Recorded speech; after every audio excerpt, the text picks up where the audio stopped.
Өзімізде мектеп басшысы болып қызмет атқарған Сатаев Бегімтай ағайдың басқа қызметтермен басқа жаққа ауысуына байланысты бір мезгіл коллективтің тілегін білдірсек, өз аузынан келісін тыңдасақ деп, жалпы ел ағаларын, ауыл ағаларын, мектебіміздің ардагер ұстаздарын, жалпы мектеп ұжымын жинап отырмыз. Сондықтан жиналысымызды ашық деп жариялауға рұқсат етіңіздер. Оразаға Есенжол ағай, Қырықбай ағай, Әлімбек ағай, Бегімтай ағай, бері қарай сахнаға жоғары шықсаңыздар. Сахнаға жоғары шығыңыздар.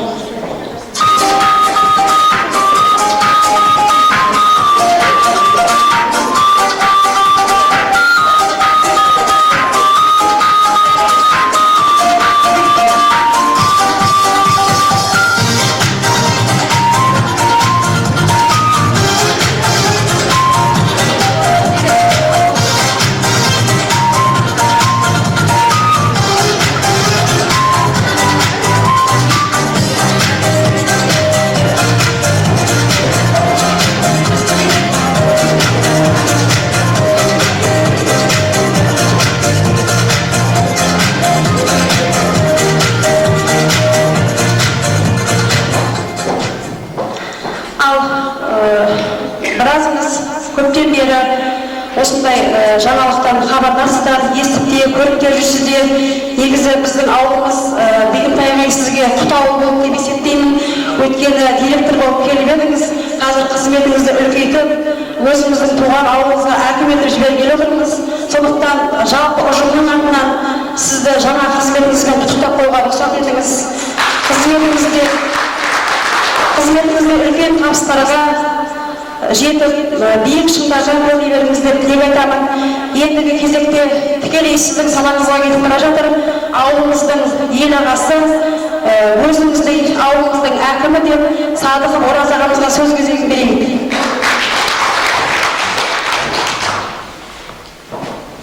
Құрметті ұстаздар қауымы, мынау ауылымызда үлкен елеулі оқиға болып жатыр. Себебі мектептің ұжымы деген біздің ауылымыздың өмірінде үлкен бір өзінің орнын алатын сондай бір білім ордасы. Бұл мектептің ұжымы, мектептің ұстаздары арқылы біздің ауылымызда көптеген іс-шаралар өтеді, көптеген саяси маңызды оқиғалар осы сіздердің арқаларыңызда өтіп жатыр. Сондықтан да осы үлкен білім ордасының басшысының ауысуы біздің ауылымызда үлкен бір елеулі оқиға деп есептейміз. Ал енді бекер осы мектепке келіп, басшылық қызмет жасағалы бері етене қызмет бірге жасасып жүрміз. Мынау сіздің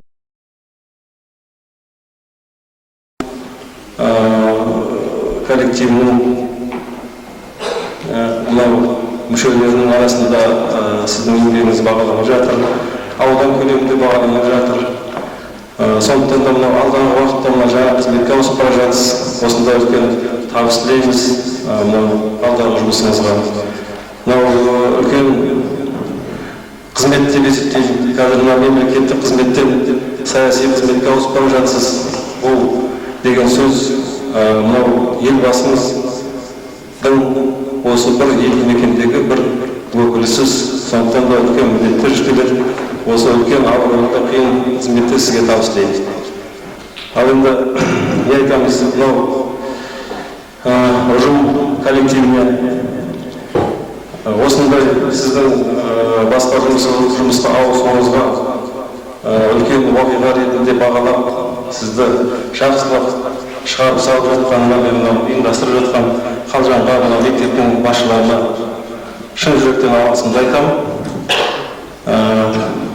Мынау басшы болу жұмыс істеу оңай емес, сондықтан сіздің еңбегіңізді бағалағанды есептеймін. Сондықтан алдағы уақытта сізге табыс тілеймін. Келесі сөз кезегін ауылымыздың ағасы, ауылдағы ардагерлер кеңесінің төрағасы Қырықбай ағамызға берсек.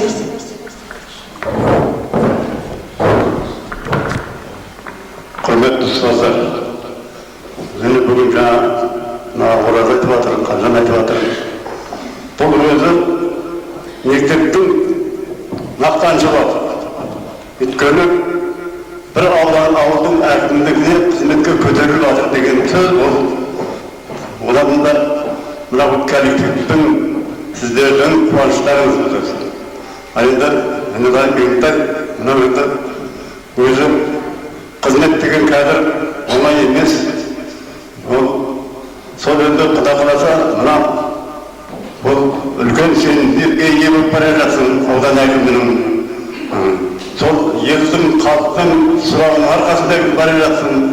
Сондықтан мына еңбегің жана берсін, денсаулығың мықты болсын, жұмысқа көтеріле бер, сөйлеспіз. Мемлекет президент сені қоштасайын деп отыр, аузыңнан ұзақтан қызбен бірде бар. Сондықтан мына қадамың құтты болсын, ол жұмыстың шегі болмасын, аудан әкімі, облыс әкіміне дейін көтеріліп өңірдербеспіз, еңбегін жана берсін.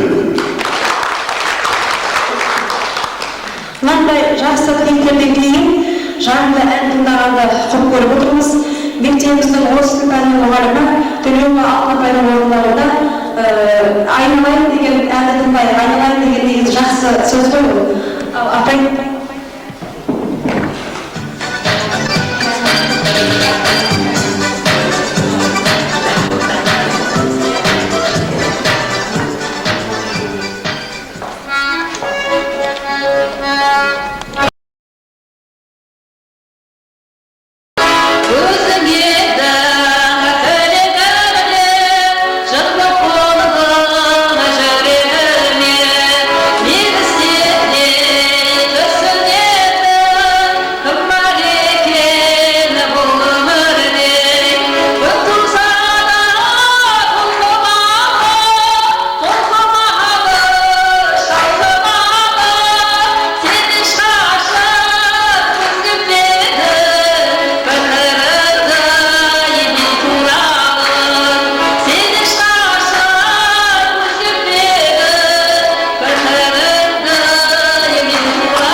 бір мезгіл есіме түсіп тұр. Мынау өмір болғасының қуанышы да болады, қиындығы да болады. Бір өмірдегі бір эпизодтан Алтынапай бір кішкене ғана бір сіздерге мағлұмат берген тұр. Соны қабыл алыңыздар. Бір күні лагерьде балалар арасында жұмыс жүргізіп отырған бір күнде балаларға мен мынадай сауал тастадым. Балалар директор ағайған қандай деді?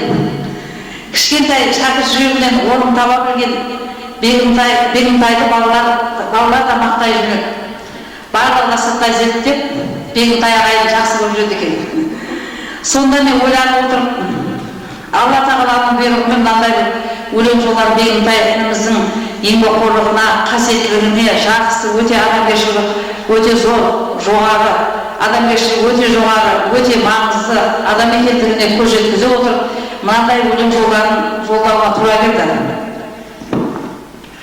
Бегімтай ағай салмақты, барлық ісі орнықты. Мектебімізге келді де барлық істі қолға алды. Білім сапасын алға сүйреп апарды. Мұраты асыл болды. Шіркін Бегімтайдай болса егер, өмірдегі барлық ағалар құлпырар еді өмірім.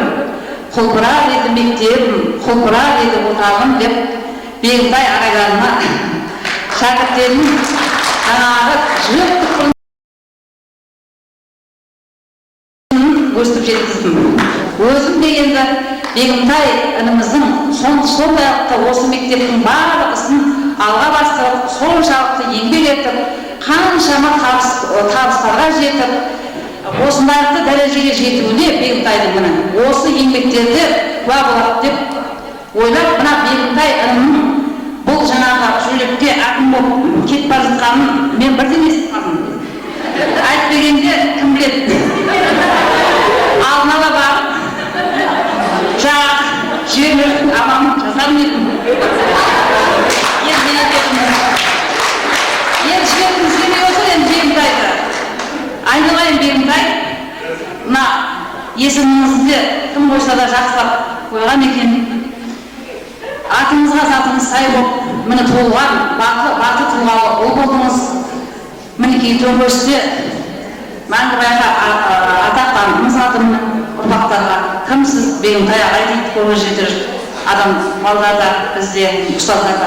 Міне қанша ұстаз сізді айтып ақылап өтіп, тіптен жаңағы сол ақшатқандарды көрдім. Енді осыншалықты еңбек етіп, соның еңбегіңіздің арқасында мынау жемісті көргеніңізге мені ғой әкім болып барасыз, әкім дегенде жақсы. Одан да әрі облыс, әрі қарай республика, мынау президенттің қасынан көріп сізді Құдай қаласа телевизорден шапаттап алақан соғып отырайық.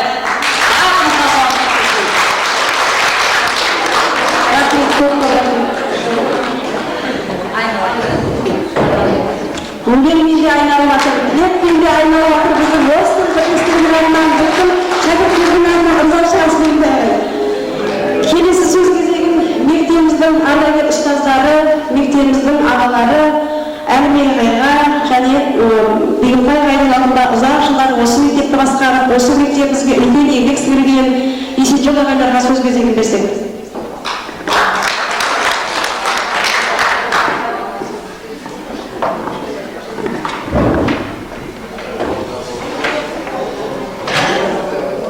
Қадірлі ұстаздар, бүгін бір ұмытылмастай күн болып тұр. Шіркін жүрек алтынның жүрегіндей болса керек. Адам болғаннан кейін, пенде болғаннан кейін, қуанышы да, қызғанышы да қатар жүреді ғой бұл өмірде. Біреуміз қимай жатырмыз, біреуміз кетіремай жатырмыз, шабуылдап жатырмыз, жүгіріп жатырмыз, екпеттеп жатырмыз. Бірақ дегенмен де кісінің нұр тасысын жүрісін айт деген сияқты Беке сізге көп рахмет айтамыз. Мынау коллективтің қыздары келіп, жатырап, алдыңызға келіп, осыншалықты құрмет көрсетудің өзі сіздің еңбегіңіздің нәтижесі деп түсінемін. Мен 40 жыл өмірімде 4 директормен қызметтес болдым, Бекеңмен жұмыстас болдым. Артыңызда үлкен із қалды. Оның бір ізі мынау үлкен шаңырақ, үлкен мешіт. Мектептің іші, Құда қаласа, мейіріңізге жеткенде бір 70-80% өзгеретін еді. Дегенмен де осы отырған жерімізден бастағанның өзінде де нәтижесі деп білемін. Енді мына кісілердің тілегіне өте жақсы қосыламын. Сондықтан мына жұмыс деген, қызмет деген жүрегіміз сезіп жүрді, ісіңіздің жақсылығын бәрін ауылда қалмайтыныңызды да сездік. Оған қуаныштымыз. Бір жағынан сізді шыңдап жібердік. Келесі қызметке барғанда арыздан қорықпай жұмыс істей беретін болдыңыз. Ол да бір мектеп болды сізге өмірде. Енді Құда қаласа ауылыңызға бардыңыз, еліңізге бардыңыз. Өмірде де тұрақтап ауылға бардым деп көбірек ұйықтамай, осы адал жүрегіңмен, адал қызметіңмен, адамгершілік арыңмен, жақсы қызметіңмен көріне беруге тілектеспін. Мына алтын айтпақшы, мына 150 мұғалімнің қолы қойылған қағазды әкімнің көзіне көрсеттік, бірақ кеш көрсеттік. Түсінген абзал барлық тірлікті. Білемін, түсінемін деді. Дәрияны сені тасымағанда, Дариядан 3 адам өмірден кетіп те қалды. Сол сіздің қызметіңіз, біздің елден кетуіңіз Дарияның тасуына байланысты отыр. сүйерден басталыпты сіздің жұмысыңыз. Ең нағыл дейміз, бақ тілейміз, абыройлы болыңыз, денсаулығыңыз мықты болсын, бәледен, жәледен аман болыңыз. Мен сізге бірақ тілейтін тілегім, өмірде қолыңызға ұстатпай жүрген, күні түні мазаңызды алып жүрген өмірлік тілегіңіз Алла тағала қолыңызға түссін деп тілеймін. Аумин.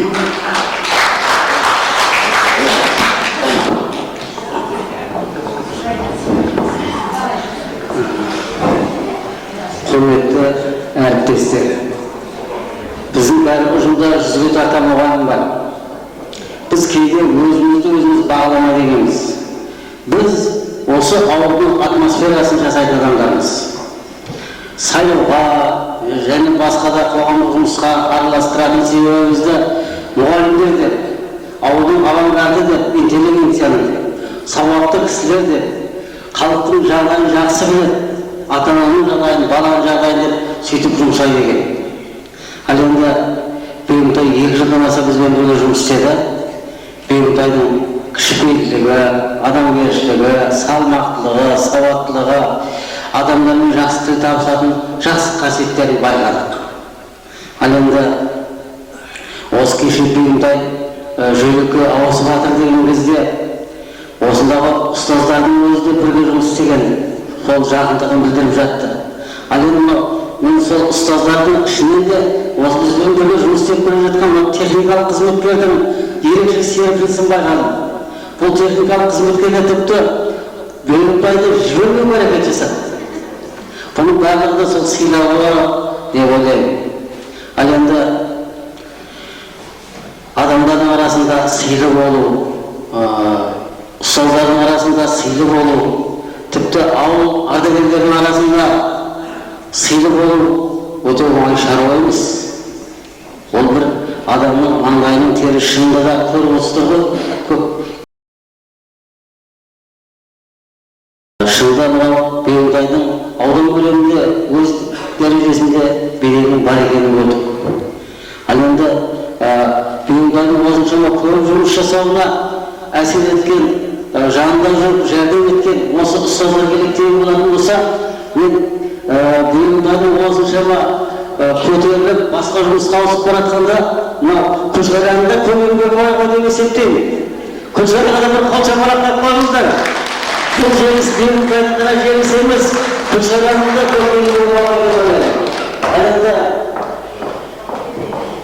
бұл Бегімтай Мақұлбек деген кісі, Мақұлбек Рүстем Мақұлбек жұмыс істеген мектептің өкілі.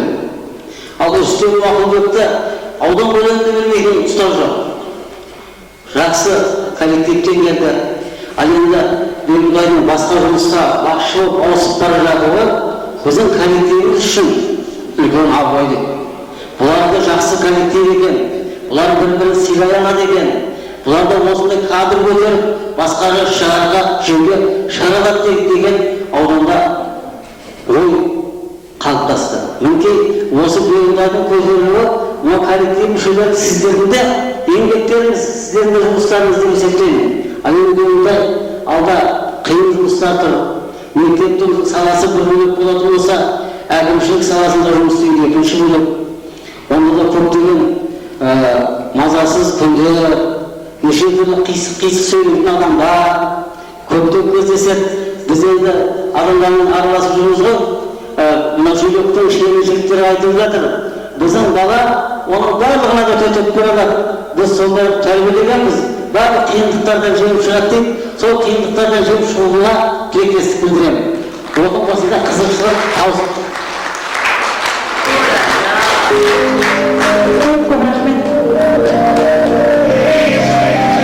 Адам болған соң әрине арманында, мұратына, мақсатта таусылмайды. Бүгінгі замандастарға арнап, жалпы Бегімтайға арнап, арманыңыз әлде орындала берсін деген тілекпен информатика пәнінің мұғалімі Үсенбаева Гүлмираның орындауында армандастар әнін қабыл алыңыздар.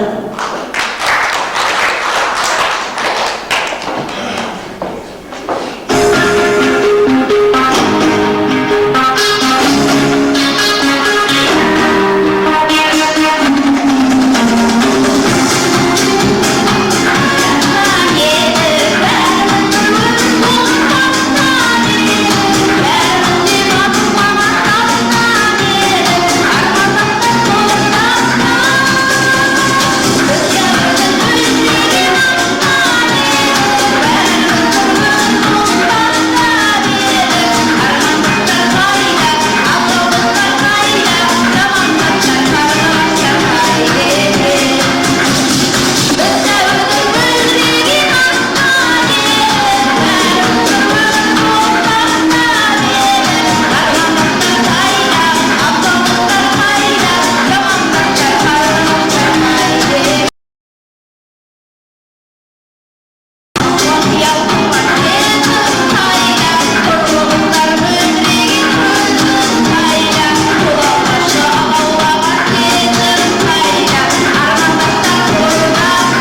меймандарымыз шамалы толып жатыр, сіз кетіп қалатын болғаннан кейін.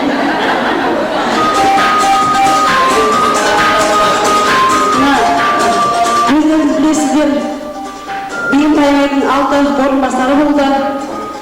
Осы орынбасарлары мектептің бірлігіне, ыстығына күйіп, суығына қоңып, ағаймен бірге барлық қызметтерде бірге жүрді, тең бөлісіп, сондықтан да осы директордың орынбасарларының атынан оқуымыз жөніндегі орынбасары, бірінші орынбасары Мизанбаева Фирuz апайға сөз кезегін берсек.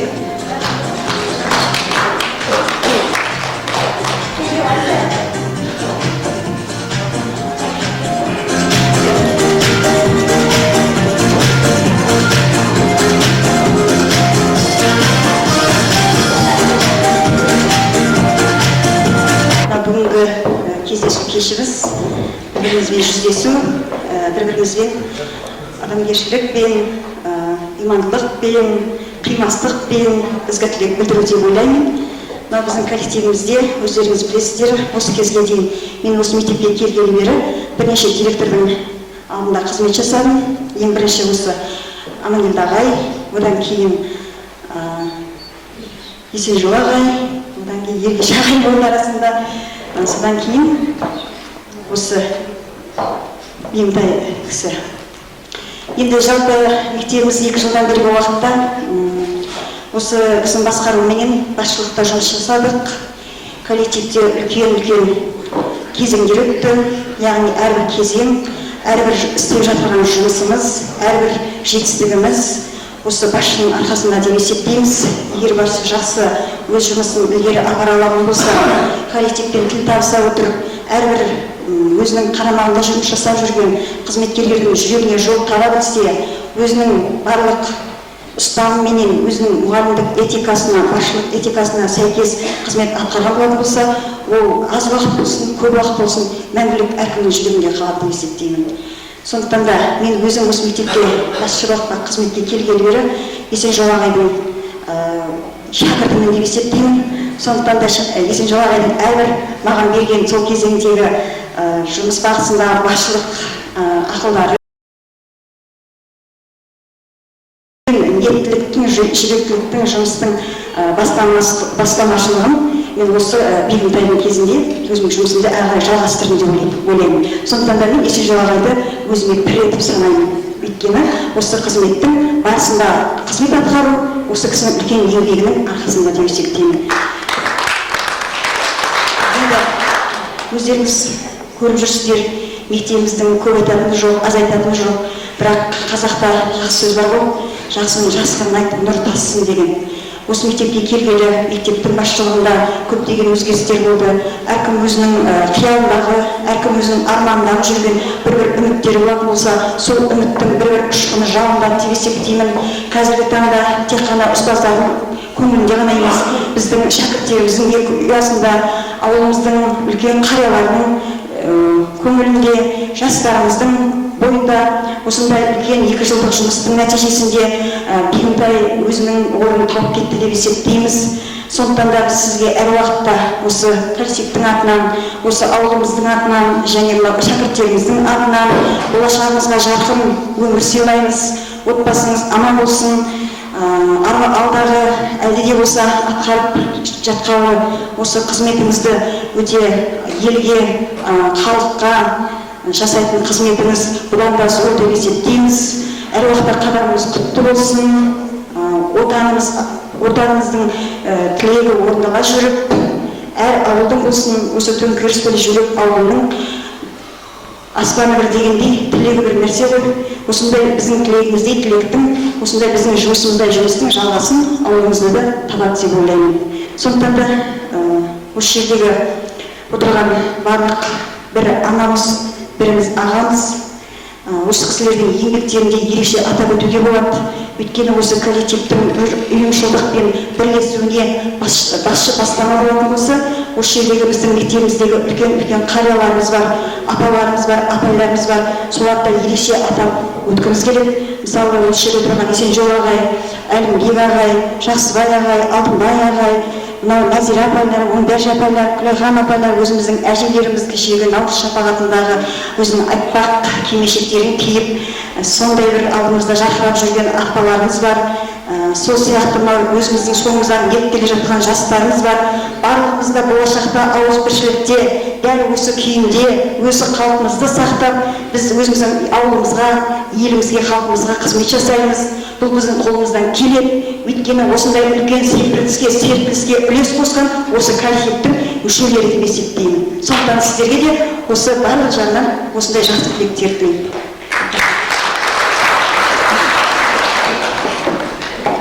Енді мектеп ұжымы түгел өздеріңіз білесіздер, директордың орынбасарларының дені көпшілігі қыздар болды, өзіміздің әдемі қыздар.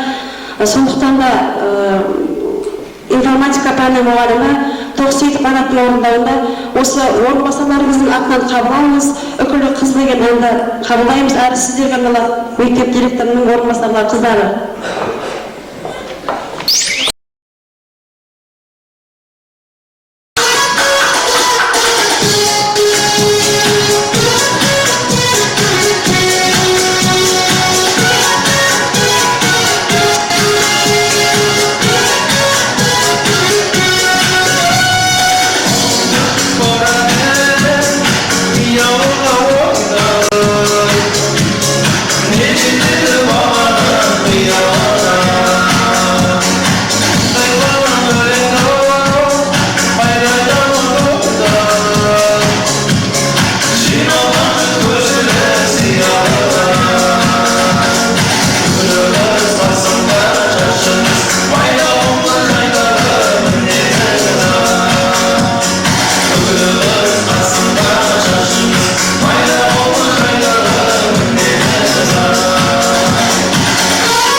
осы үлкен ардагер ағаларымыздың ізін басып келе жатқан мектебіміздің үлгілі ұстазы, аудандық, облыстық, тіпті республикалық жарыстарда үлкен жүлделі орындармен оралып жүрген Құрманәлиев Алтынбай ағамызға және осы мектебіміздің шаруашылық меңгерушісі Ахмет Құстай ағамызды шақырып, жылы лебіздерін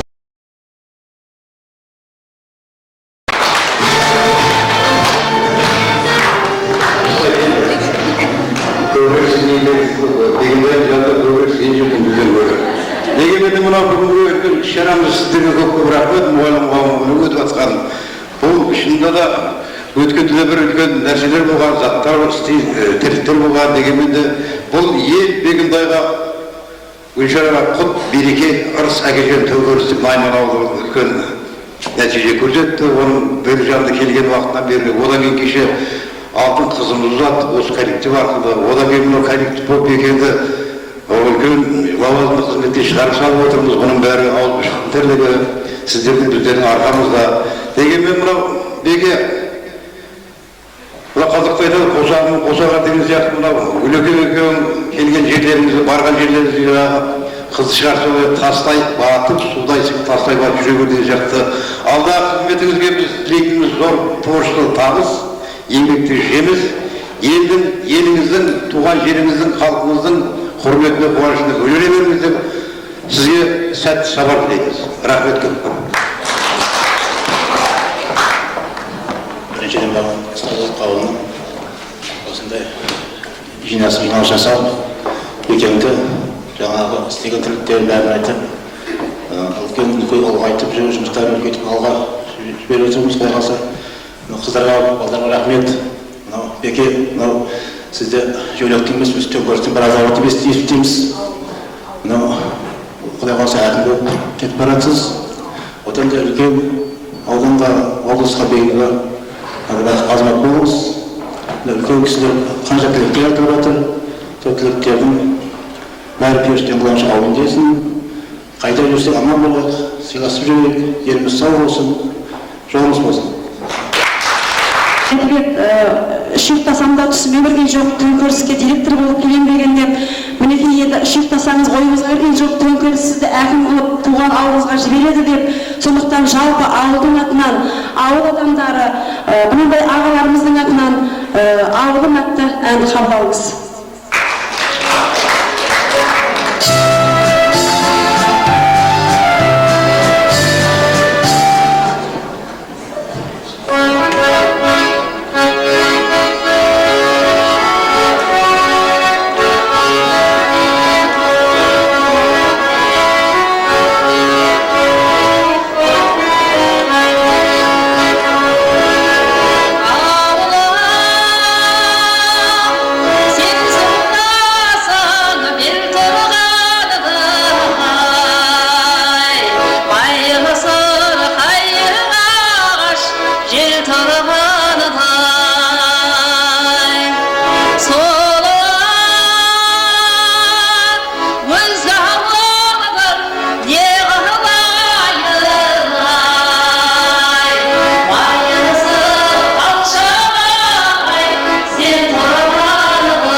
басшысы, директор болып мектепке келгенменен ол кісінің де өзінің пәні бар, ол кісінің де өзінің бірлестігі болады.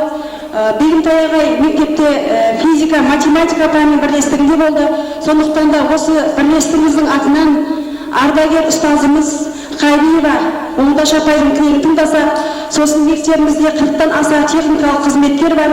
Жаңағы әкімге сұрап қалдырайық деп жаңағы жүргенде осындай соларға былай бағыт беріп, бағдар беріп, сондай бір мұрындық болып жүрген.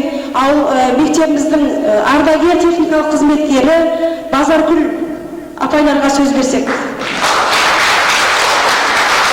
Оңдаш апай.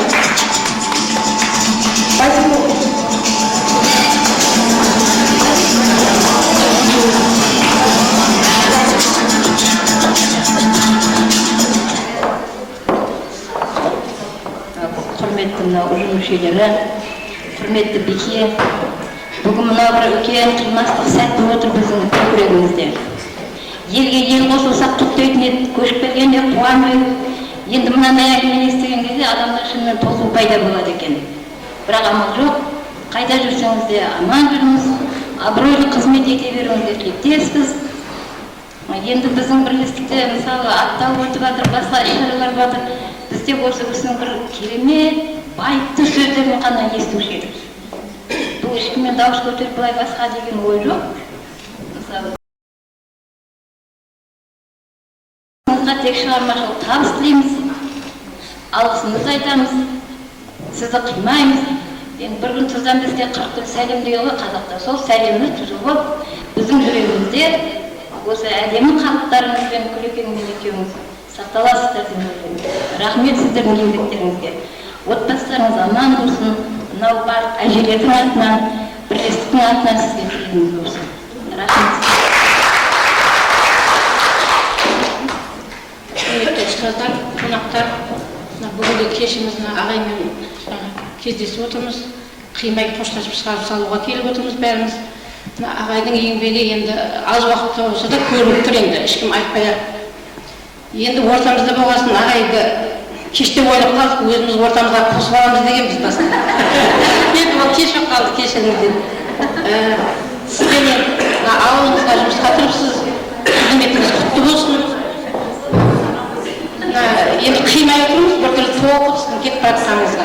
Қайда болсаңыз да аман болыңыз, семьяңызбен, өзіңіздің жанұяңызбен бақытты болыңыз. Мынау арайда жатқан әрбір таң сізге қуаныш пен бақыт әкелсін. Біз де сізге қимай жіберіп жатырмыз енді. Бізге салғанда жібермейтін екі екеуден қол қойсақ қалар ма екен ағай деп сол жүгірдік әжептеуір. Бірақ болмады енді. Қасымыз өлгенде оңай болсын, қайда болсаңыз аман болыңыз.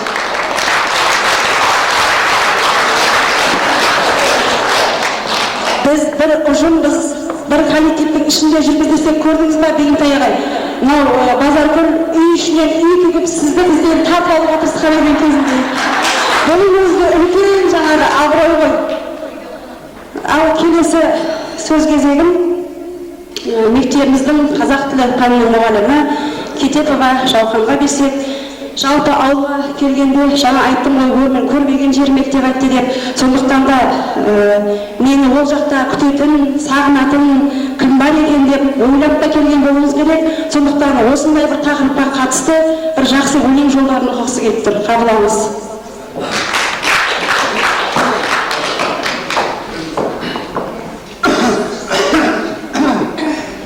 Тұманбай Молдағалиевтің күтетін, сағынатын мені кім бар? Күтетін, сағынатын мені кім бар? Ой дейтін, таусылмайтын серігім бар. Елім бар, еміреніп өзім сүйер, желімдал күндер менің, желігімдал.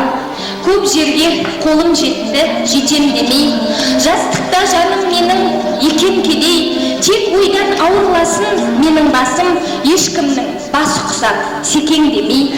Мініп есімде жоқ, атқан қашан, болмасам, басылмасам, тоқтамасам, жасаған жылдарынан ұят болар, ер жетіп, ер қарысын ақтамасам. Айтшы сен, елім саған, не берейін, жыл сайын көктейінде көгерейін, атқандай ақын деген аты биік, атқармай армай міндетімді неге ойлайын? Мен сені сүйіп өстім, танып өстім, бір өзің жүрегімде жанып өштім, өмірім саған алып ешкім, көздерім аймағыңды тұр күзетіп, тек сенің алшаң басып жүргізетін, жиреттім жаманыңнан ал жақсыңды, көтердім тас төбеме жұлдыз етіп. Мен сенсіз арман іздеп бақ таппадым, сендікпін қалғанымша тоқтатқаным, саған ұл бола алдым ба мен білмеймін, сен маған ата-анамды жоқтатпадың, сен маған жол тіледің атқаным сен, барым сен дүниедегі мақтаным сен, ақындық бала жастан аңдыған ау, мен сенің бар жырыңды жатқа білсем, ойым бір тойым да бір сеніменен, қорада қойым да бір сеніменен, өлмейтін өлеңім боп айтылам деп, мен өлсем өлмесіме сені бөлем, ақ көңіл арман көкірек асыл елім, бар бол деп бағымды да ашып едің, жырыңды жырлап бақтым, қай жерде де қолымнан бар келгені осы менің.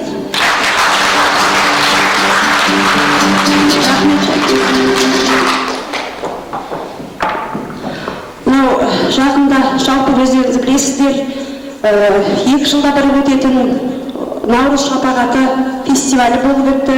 Сондай фестивальде біз абзал азаматтарымыздың, ұжымымыздағы әдемі сұлу қыздарымыздың, жалпы ынтымағымыздың, бірлігіміздің арқасында біздің түгел концерттік программамыз аудандық Наурыз шапағаты фестиваліне жолдама алған болатын.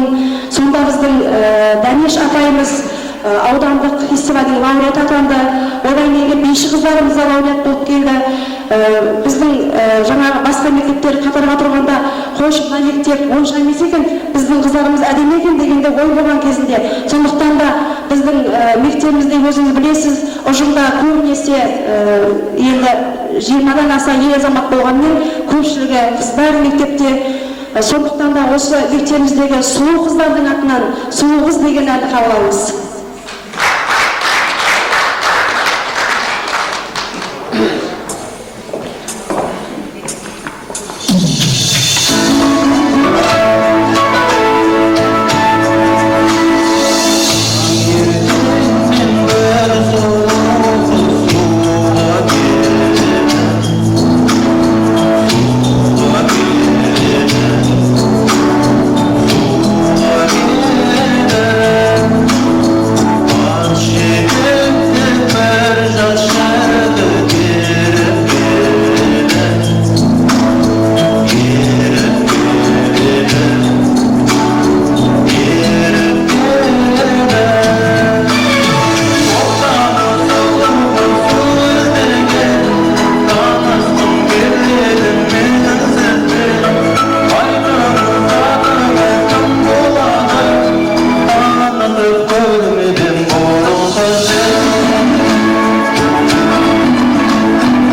мен жалпы ұжым мүшелерінің сізге деген ыстық ықыласын тыңдадыңыз.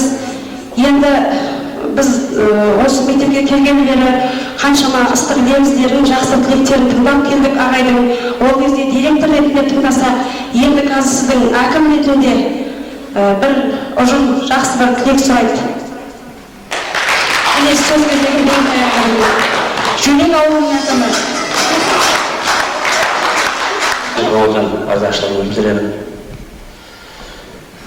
Қожа Насыр бір кәрі арық сиырын базарға апарған көрген.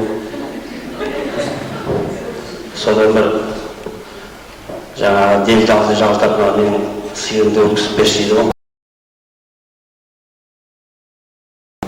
Сөйтсе жаңағы делдал кәдімгі иненің түйменің көзінің өзіне ине дейді.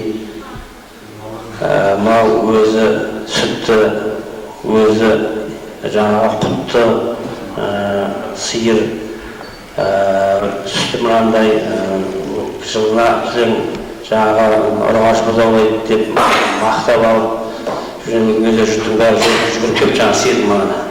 Содан 80 мың депті жаңағы жұрт 70 мыңға бер депті.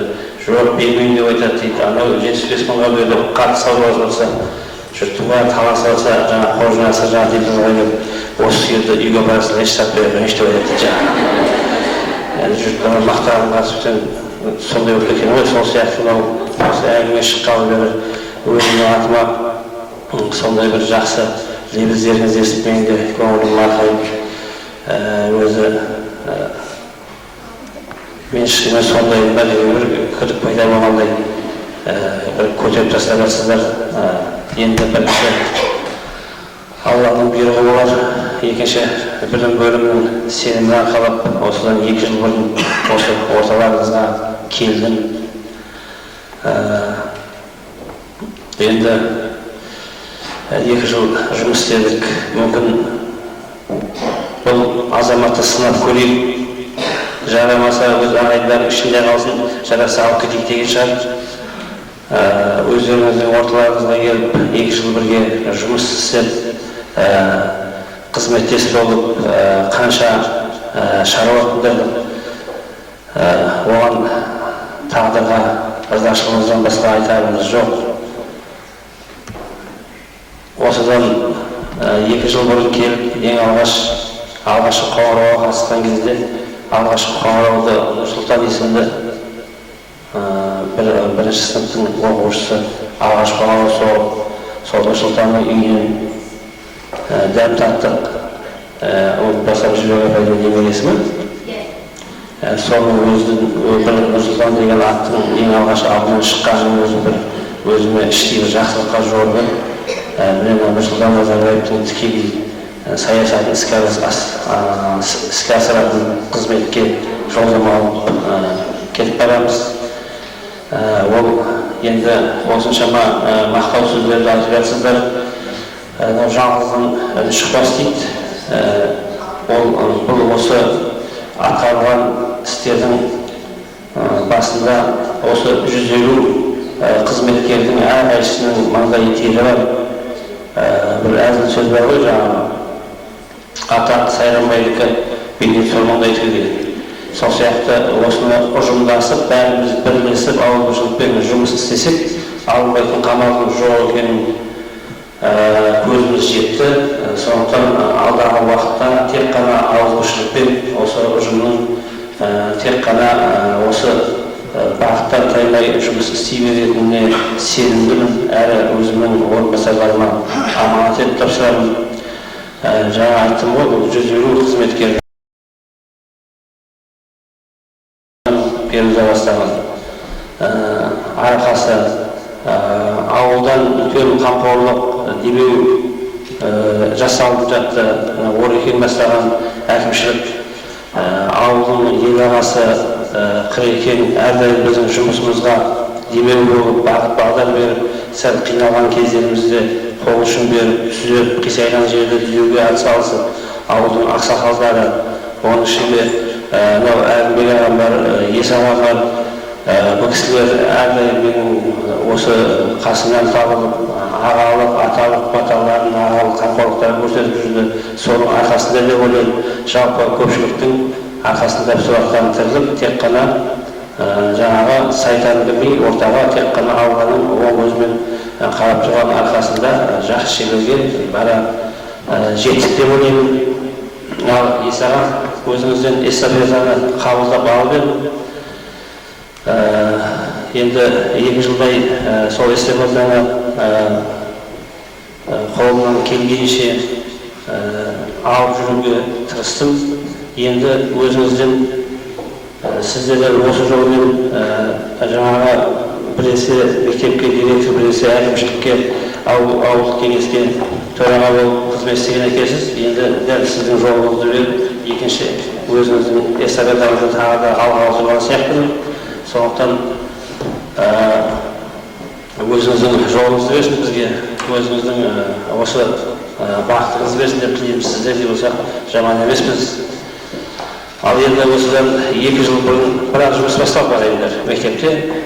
Ол біріншіден бәріңізді айта беруге болады. Бірақ енді 150 адамның атын айтпай қойын, көпшілік жұмыстың біткенінің басында осы Арыспай ағамыз тұрды.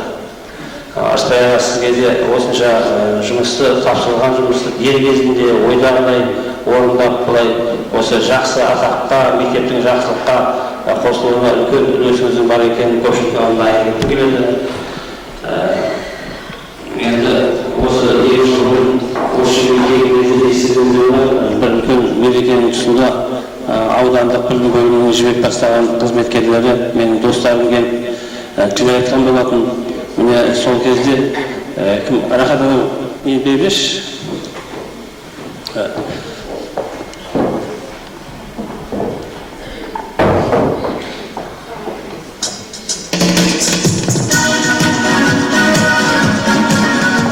Олар тілек айтып еді, Егемтай ағай, мектеп білім теңіз, мектеп кеме, осы кеменің капитаны болдыңыз.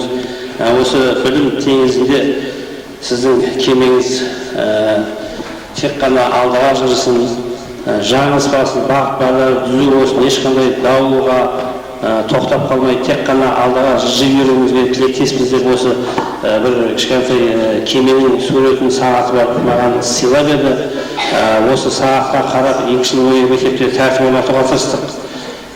Кімнің жұмыстан кешіккенін, кімнің ерте келгенін осы сағат маған айтып тұрды. Яғни осы сондықтан көп жұмыс басталды ағайындар. Соның бір ең соңғы бір басталғанның бірі осы мектептің мұражайын ашу еді. Осы мұражай жұмысы тоқтап қалмасын, сіздерге аманат Феруза болады. Осы мұражайға мен осы енді мектептің тарихында 2 жылда осы мектеп директоры болып менің атым қалатын шығар деп ойлаймын. Міне сол кезде мен осы сағатты өзімнің атынан мұражайдың бір экспонат ретінде қабылдап алуларыңызды сұраймын.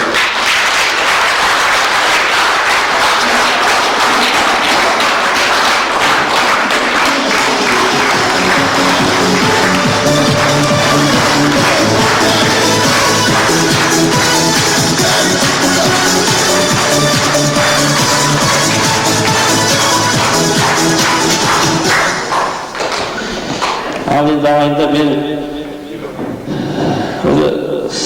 Сатай деген кісіден 3 ұл тараған ғой. Сол 3 ұлдың үлкенінің ең кішкентай кенжесімін мен. Енді қай әкенің баласына бір көңіл толады дейсің, бәрі бір ойлағаны болмайды ғой. Үлкенге кішінің көңілі ешқандай толған емес. Сол кісі қартайып отырған кезінде 3 баласына көңіл толмаса керек жаңағы.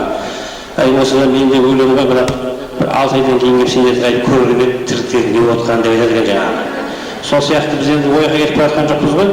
Осы музейді бір 6 айдан кейін ашылуына қатысамыз деп ойлаймын. Сол кезде көрейік деп алған.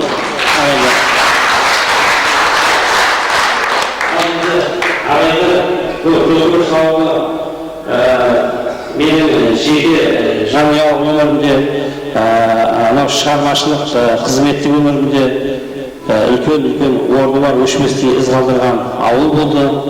Жанұялық өмірге келетін болсақ, біздің жаңағы бір тойымызды осы орда Алланың жазуымен болар өздеріңізбен бірге тойлап үлкен той жасап, өздеріңіздің арқаларыңызда бірлесіп қуанып атқарып салдық. Ол да бір өшпестей ойда қалатын нәрсе. Онан кейін ауылдан қаншама ағайын таптым, дос таптым, аға таптым, іні таптым. Мұның бәрі біздің өміріміздің аяғына дейін жалғасын табатынына мен сенемін. Жаңа айтып жатсыздар ғой, ол сөздің ешқандай қоспасы жоқ. Мені осы Төңкеріс ауылының бір азаматы деп қабылдаңыздар. Мен Төңкеріс ауылының бір азаматы болып қала бермекпін. Қолымнан келгенше Төңкерісте әрі қызмет жасаймыз. Қолымыздан келмейтін жерінде сырттай өткізуіміз қолдарыңызға, содан барыңыздар. Той уақыттарыңызға, қызықшылықтарыңызға шақырыңыздар. Бірге болайық, ұмытпайық бір-бірімізді. Шөлек пен Төңкерістің ортасы тек қана қызыққа қатынайтын жол болсын ағайындар.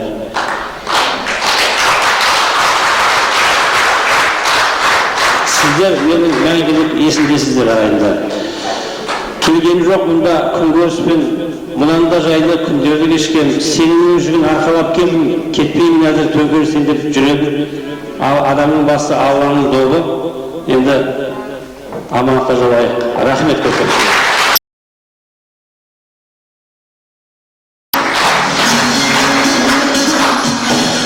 Мына Бекең музейге тапсырған затына құтты болсын айта отырып, сізді қимастық білдірген осы коллективтің 150 адамның қол қойған қағазы міндетті. Осылар өздері бастаған. Сонда музейге қоямыз. Құда қаласа. Одан кейінгі бір екінші айтар тілек, мына ауылдың әкімі қазір мектепке бір кабинеттің атына үлкен қызмет істеген адамның есімін беру деген сияқты жаңалықтар болып жатыр. Сондықтан мен енді үлкен мынау ата ретінде сіздерден коллективтен өтінішім, мына 3 кабинеттің біреуіне Бекеңнің атын сұрауды жастар мына Бекеңнің орынбасарлары қолға алыңыздар деп сұраймын.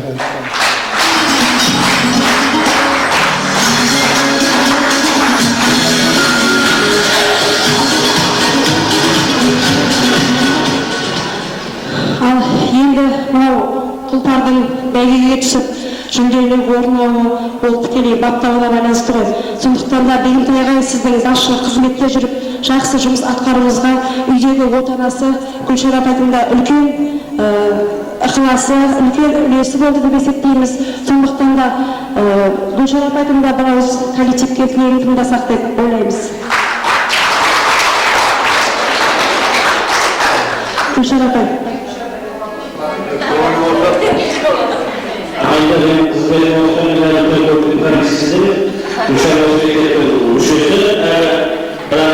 Қызметтермен жөнеккен атlayамыз, қалаға кетіп қаламыз. Бір 2 айсыз көшпейміз ау, жылдай ақтаймыз ау шамында. Енді 2 ай бас көз боласыздар енді.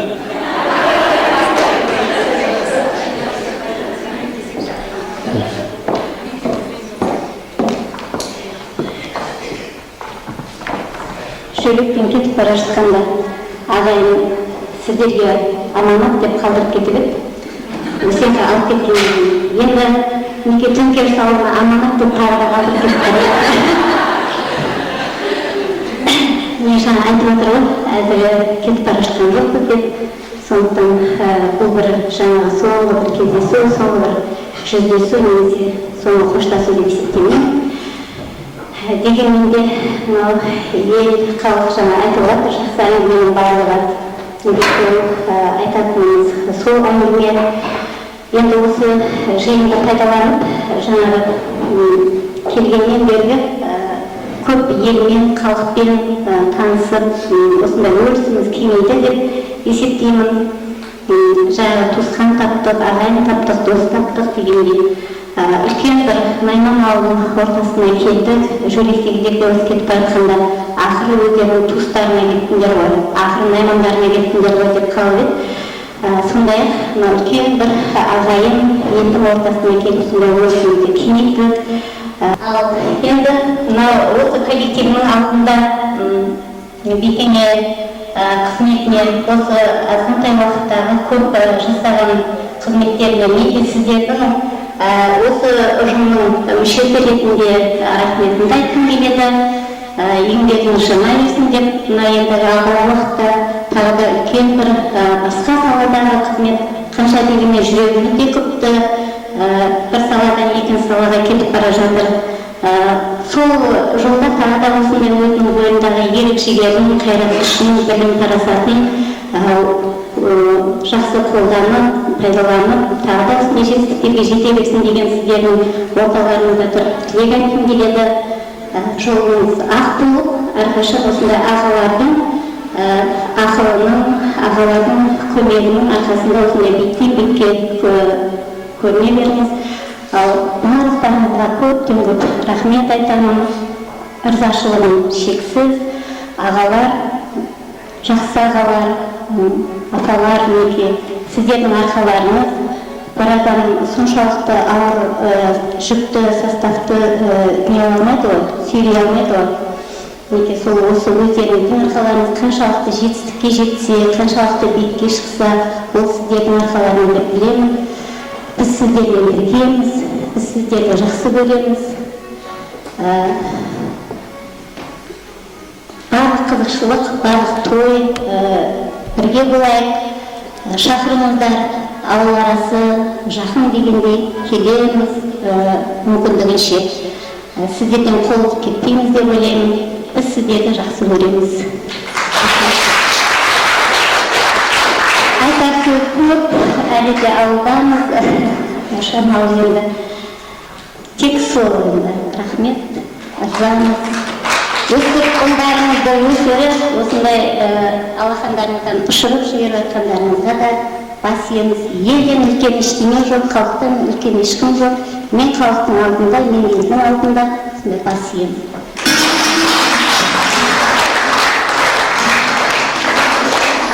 Қабыл болыңыз.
туысқан нұр тасысын деген қанатты сөз бар қазақта. Бір көрген біліс, екі көрген таныс, үш көрген туыс деген тағы бір жақсы сөз бар. Сондықтан да қазір 2 жылдай уақыт болды деген аяғымен бірге жұмыс істеп, қызмет бабымен келе жатырмыз. Мен де осы мектептің ыстық суына көңіл, біраз осы мектептің жұмыстарында ағаймен бірге жүріп, біраз ағалы қамқорлығын көрдім, іскерлігін көрдім. Сондықтан да мен де біраз сөз айтқым келіп тұр. Жалпы мынау мектебімізде Бегентайға келгелі біршама өзгерістер болды. Біздің мен енді майдасын айттым. Мектебімізде кітапхана бөлмесі көлеңке жақ бетте болатын. Онда оқушылардың жұмыс істеуіне онша жағдай жоқ еді. Биылғы жылы өзгеріс мектебіміздің кітапхана бөлмесі күн жақ бетке ауыстырылып, оның іші компьютермен жабдықталып, қазіргі заман талабына сай оқушылардың жалпы ұстаздардың ата-аналардың ізденуіне үлкен жағдай жасалған, олар жұмыс атқарылды деп есептейміз. Екінші, ағайдың осы мектепке келгеніне сай мектебімізде мультимедиа кабинеті ашылып, оның іші түгел компьютермен жабдықталып, біздің қаншама оқушыларымыз, қаншама мұғалімдеріміз аудандық облыстық жарыстарға барып, мынау жақсы мықты информатик мұғаліміміз Әлиевтің арқасында үлкен жүлделі орынға батып жатыр. Бұл да бір сіздің біліктілігіңіздің арқасында деп есептейміз. Одан кейін өздеріңіз қазір отырған әдемі де әсем актовый залымыздың осылай жетілдіруіне осының үлкен үлесі көп болды. Жалпы ұжым болып біз осындай сахнаға мысы басады ғой, қанша дегенмен адамды жалпы бәріміз жиналып тұрып ойлап айтқанда біздің сахнамыз да әсер етті ме, біздің бір программамыз аудандық дауыс шапағаты фестиваліне алынған болатын. Осындағы отырған жабдықтардың барлығы да осы кісінің тікелей араласуымен болып бірге әдемі қазір актовый залда отырмыз. Бұл енді ең негізгі басты-бастылап айтып жатырмын. Ағай бір сөзімді айтып еді, мен жоспарлаған істерім көп, соның мен 20% орындадым деп. Енді артымызда бір болған ел тұрмыз, ұжым жабылып, ел ағаларымен бірге ақылдаса отырып, осы сіздің бастаған ісіңізді ары қарай жалғастырамыз деп ойлаймыз. Солай ғой, ұжым мүшелері. Әлі мынау спорт салтанатке қолға алып жатыр, ол да бітер Құдай қаласа. Біз әлі талай сізді өзіміздің жақсы мерекелік кештерімізге шақырамыз. Сондай істердің куәсі болып, өзіңіз көресіз, лайық соға жеткізсін дейміз. Мынау біз үлкен бір ұжым болғандықтан сізге бір осы 2 жылғы уақыт ішінде ұжымды еске алып отырсын деп шағын ғана естелік тапсырғымыз келіп отыр. Мынау кішкене естелікте өздеріңіз көріп отырсыздар, мынау тұлпар жылқы деген негізі жеті қазынаның бірі ғой. Сондықтан әлде де тұлпардай бәйгеде шауып жүрген орындалады деп іздейміз. Онан кейін мынау кеменің штурвалы тұр, бұрап қойсаңыз мынадай болып әуен естіледі екен. Енді сіз жүрек ауылын сіздің ұстауға бара жатырсыз. Сондықтан сіздің штурвалыңыз нық болсын. Мынандай 2 жас отыр екен тұлпардың үстінде. Гүлшарапаймен үнемі жас қалыптарымызда әлде де талай жерді шарлап, үлкен-үлкен биіктен көріне беріңіздер дейміз. Жолыңызға ақ жол тілейміз, қайда жүрсеңіз де аман болып, енді сіз жалпы ұстаз болып жаратылған жассыз ғой, сондықтан жалпы қызмет бабымен басқа қызметке ауысқанмен жалпы сіздің ұстаздық жүйеңіз бізбен деп есептейміз. Мынау жаңа ғана бір шамалы ғана өлең жолдары келіп тұрады ойыма, әлі сиясы келе қоймаған. Сондықтан осындай өлең жолдарын қабыл алыңыз. Құтты болсын әкім деген атыңыз, деніңіз сау ұзақ болсын жасыңыз. Көңіліңнен елдің шығып қашанда, өрге қарай домаласын тасыңыз. Қасы келген кедергіні жойыңыз, кененің штурвалын лық ұстап, естелікке сағат алып қойыңыз деп, ұжым мүшелерінің атынан сағат тасырлатыңыз.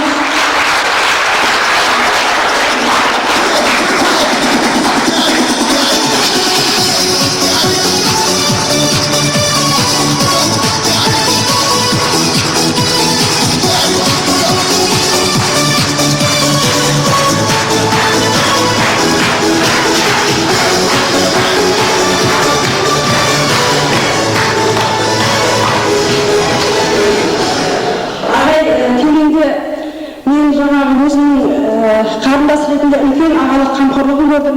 Сондықтан осында отырған жалпы ағамдарға арнап Алтынбай ағай, сіздерге арнап ағаларым атты әнді айтып бергім келіп тұр, қабыл алыңыздар. Елдің көркеюі, ауылдың жақсы болуы азаматына байланысты, сондықтан жалпы азаматтарға арнап айтайын әнді.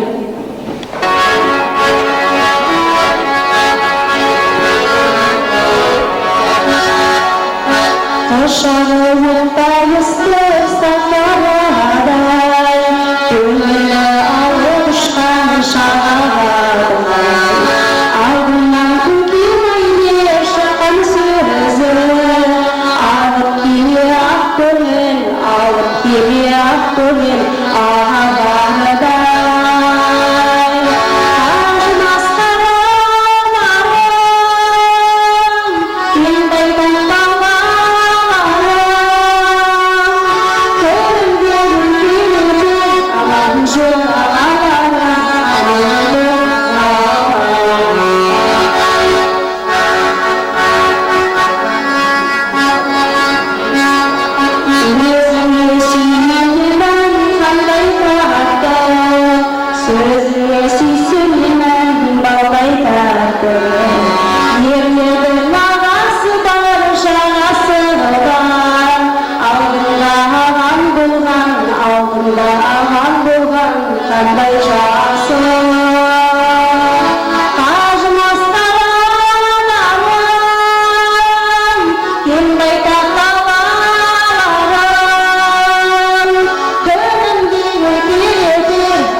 Өздеріңіз білесіздер, Қазанның сөзінен кейін қорытынды деп есептеп жіберсек те болады.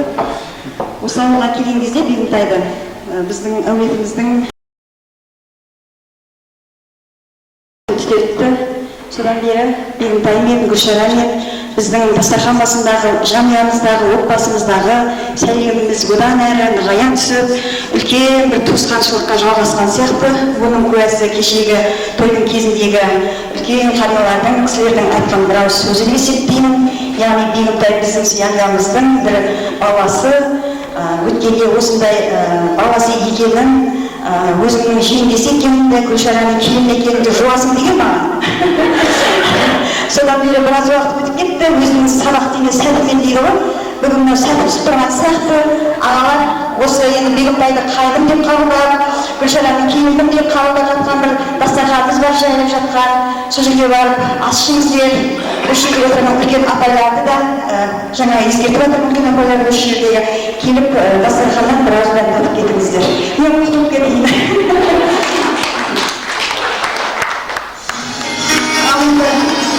Жақсы тілдербенген жиналысты аяқтағымыз келмей отыр, бірақ 90 ауыз сөзін толықтай түйіндеген едім. Әлімбей ағайға микрофон ұсынғым келіп тұр. Сұрап жатыр сөзге.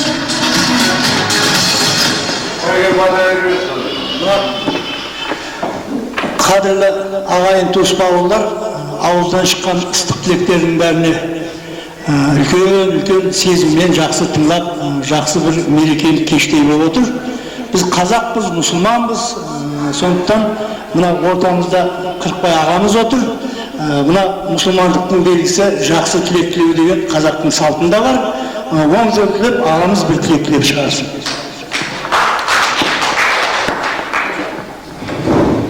Жаңа теріс айтып жатыр ғой, біздің бір сенімімізді көрсетті. Оны мен айтып бермеді. Наймансың, найман ішінде балтасың, балтаның бес баласың деп. Әзекенің емесі еді. Ағайындайында Құдай болжол, мына қайырбен 40 шем шуағында болсын, денің сау болсын, мына қайық қаласында оң болып, жұмысқа осы мақтаулы жағынан көріне бір жол болсын жатқанда.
Жоқ деп, баста жоқ деген.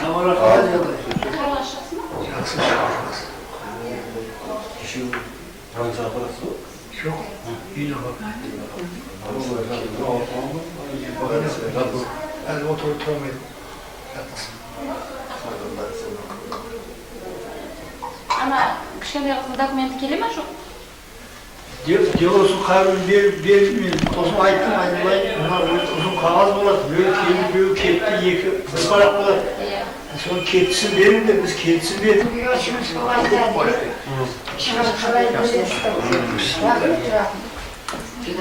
Бәрі жерде науқан басталып, аяқталуға жақындап келе жатыр, сосын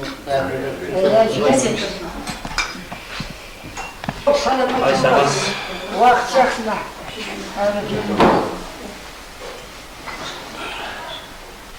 Ал балаңыз отыр деді, дәмге мәтелесі, дәм алай. Ya Rabbena, bir avladan medet, Peygamberlerden şefaat, evliyanlardan cennet. Üçü barışlarımızı, otbaslarımız zaman cenderimiz sağ olsun. Ötken canasızlık merekelerim benim, cana may merekelerimizden kutlu ola versin. Arzık ve nesibe, bakıt ve devlet kele versin. Dastarxanın bay peyizlerimizken tabuslarımız olsun. Allah kabul etsin. Resim жасап, мына шамал жиналыс жасап, бір шамал әңгіме дүкен құрған ретімен, сосын мына өзі қажет жүрсе бөлінеді, осы бірінші бөліммен бітіп, екінші бөліммен мейраммен Фирузаның отбасына келіп отырмыз. Келгелі осы төңкеріс келгелі мынау Бегімтай мен Гүлшара келініңіз өз үйіңіздің баласындай болып кеткен енді. Мынау қызмет ауысып естіп жатсыз. Анау туған жері жүректегі бауыр басқан жерде ағайындар шақырып сояқырды үлкен кісілердің қолдауымен кетіп баратқан жайы бар. Соған мынау өзіміздің арамызда Фируза мейрамның жасағында бір мөлтек дастархан, мөлтек әңгіме дегендей шамалы ас ішіп, тамақ ішіп, дәм татасын деген ниетімен жиналып отырған ойымыз. Бер жағында Қырықбай ағамыз отыр, оң жағында Әлімбек ағамыз, оның бер жағында Бегімтай баламыз отыр, мына жақта Есенжол баламыз отыр міне. Сондай жолдары қалғандарын көріп отырсыз ғой, білесіз. Есен сен отқан шығар сізге жақындап енді.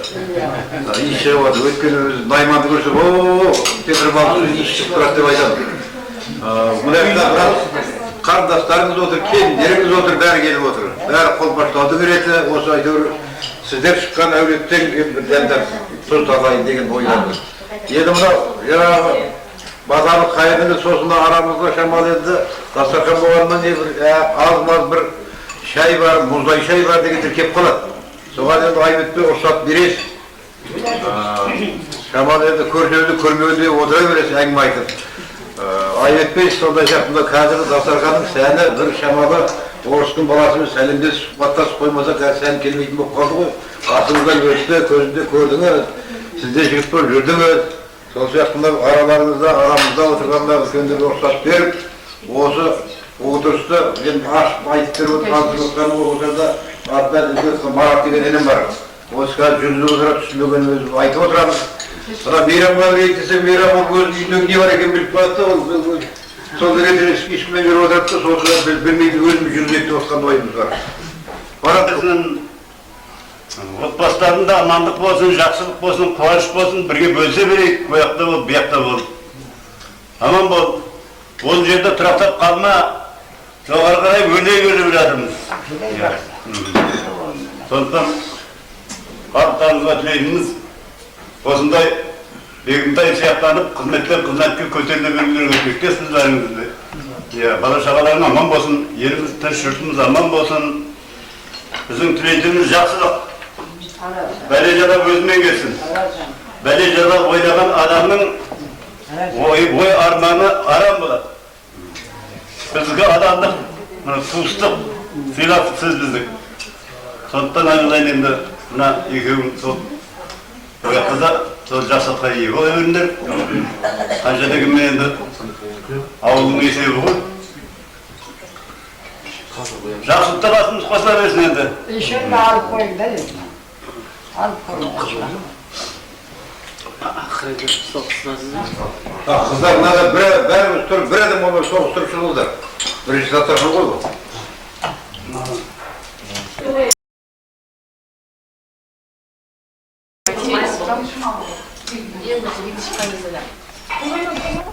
Сол бұл күнделікті өмірді тағдыр тақтасы дейді екен. Тағдырдың тақтасы дейді екен. Бұлай барасын, жақсы жолыңы болады, кейде болмай қалады. Енді осы тағдырдың тақтасында осы коллектив бар, Бегімтай бар, бәрімізде біз жолыққан адамдармыз. Менің өзім ойым осы Бегімтайға, Күлшараға, отың басына қызықшылық тілеймін. Ауылдың баласы болып қалдың Бегімтай. Коллективтің мүшесі болдың. Ояқта жүрсең де, бұяқта мүше жүрсең де, біз сенің коллективтің мүшесі дейміз. Сол жұмысында табыс болуыңа тілектестік білдіреміз. Оттың басында қызықшылық болсын. Бір балаң екі болса, екі бала үшеу болсын енді. Сонда қызықшылықтардың ортасында кездесе берейік басын қосыла береміз. Ай бәрекелді.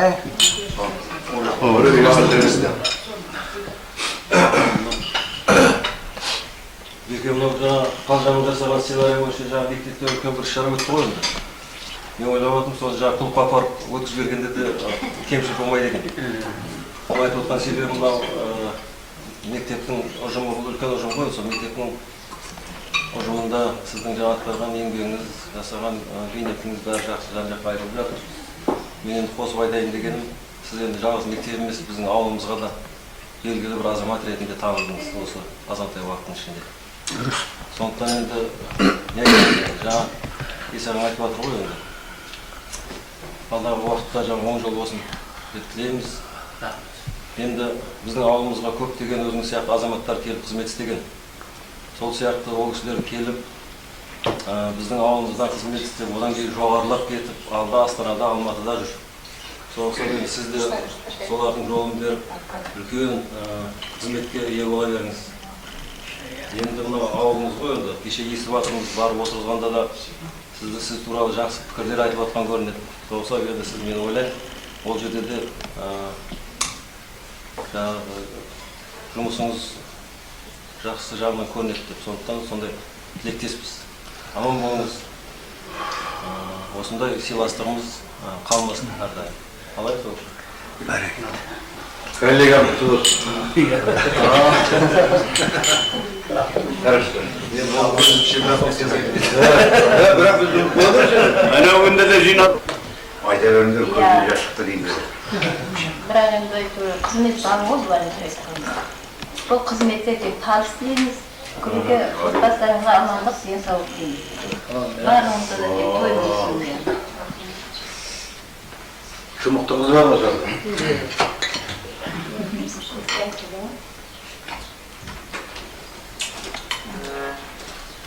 Белгілі шара, дендеріңіз сау болсын, достарыңыз аман болсын, жұмыстарыңызға табыс тілейміз. Бұдан да үлкен қызметке орналаса беріңіз. Ылғи да тойда, қуанышта кездесе берейік. Тойға кетіріңіз, шақырамыз. Қатысып барайық енді. Жақсы.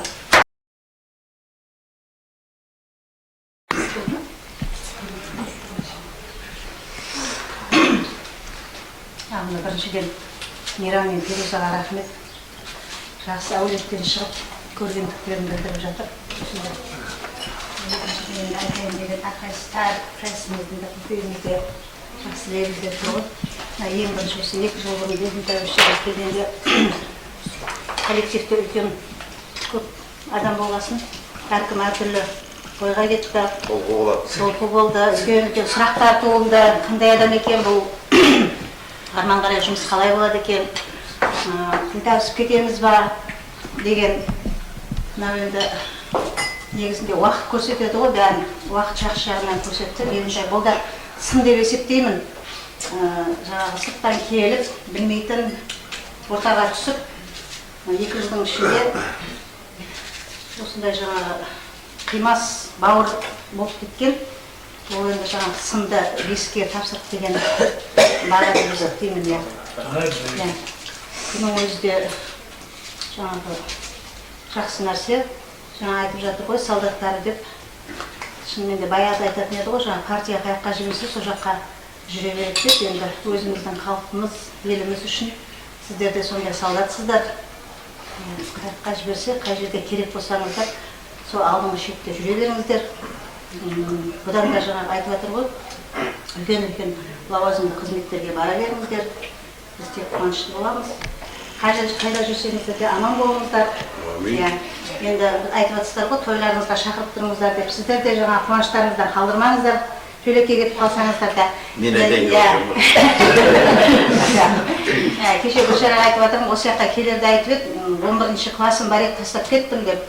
Мен айтып жатырмын, сен 11-ші класс алсаң, бір басқа жаққа кетіп қалар едесің, сен алмашы қошым 11-ші класс. Сен 10-ші класстан тек бере бер жұртқа. Аман болайық, тек қана осындай жақсылықта кездесе берейік. Жақсы жерде, жақсы биіктерде жүре берейік. Кім бар еді? Камера қайда?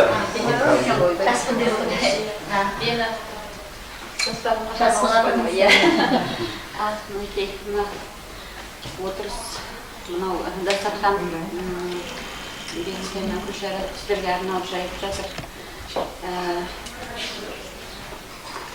Бір үлкен көңіл күйде отырмыз бүгін. Ол енді жүректегі нәрсені тілмен жеткізу өте қиын екен. Жүрегімізден бір нәрсені бір жұлып алып кетіп бара жатқан сияқты ма, сондай болып енді тілім жетпей жатыр енді, сондай болып сезіліп жатыр. Мынау әрине жақсы адам әр уақытта қай жерде жүрсе де, қандай уақытта жүрсе де өзінің жақсылығын жан-жағына көрсете біледі ғой.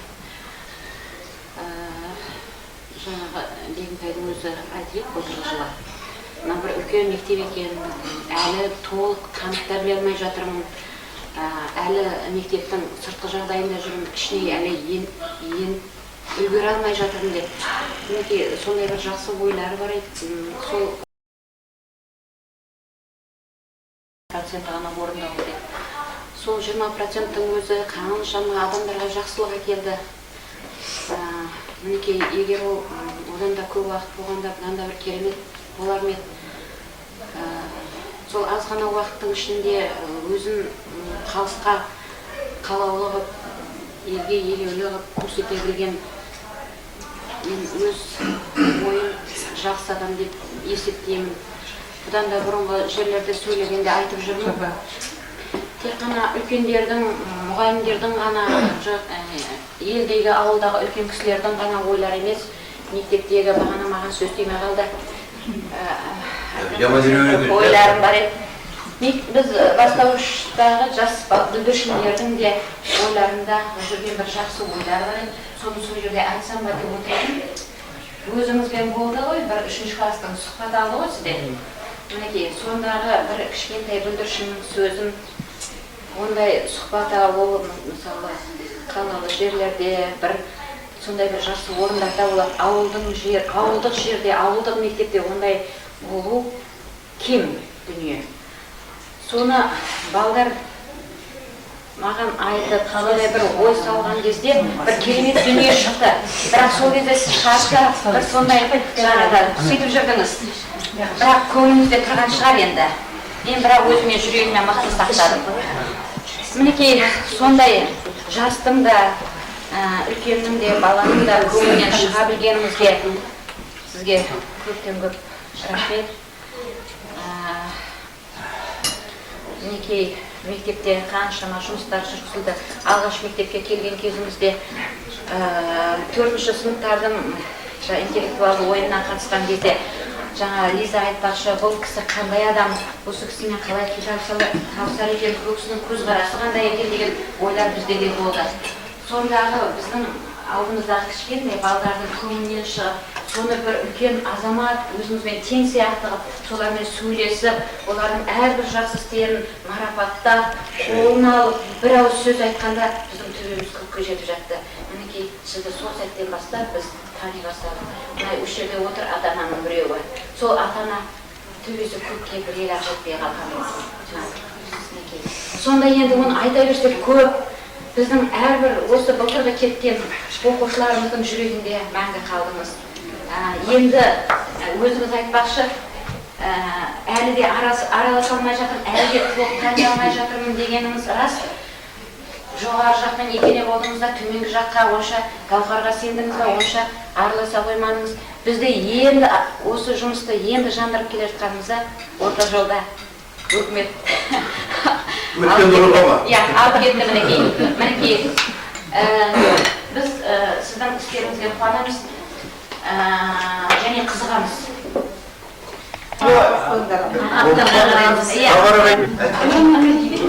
Музыкалық сөйлем. Есть дайым oldu. Dayım olsa kaldı şahit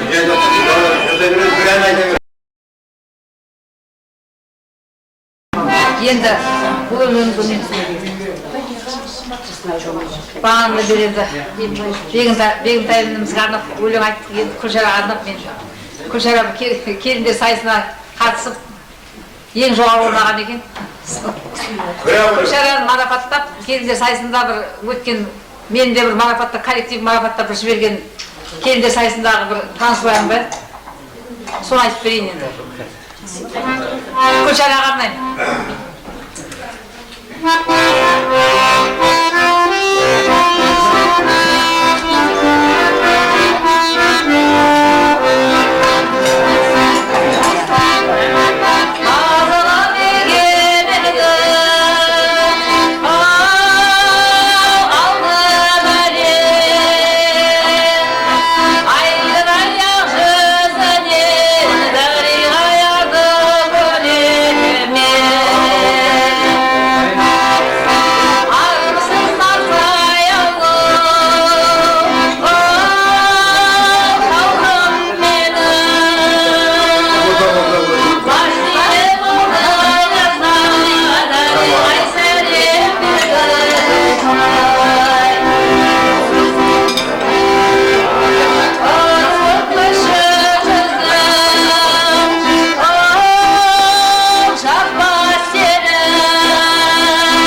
Тілектің бәрі қабыл болып, Алланың нұры жаусын. Аман болып, деніміз сау болсын.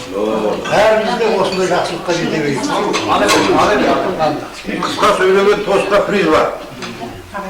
Бірақ өзім көрген жоқпын неге.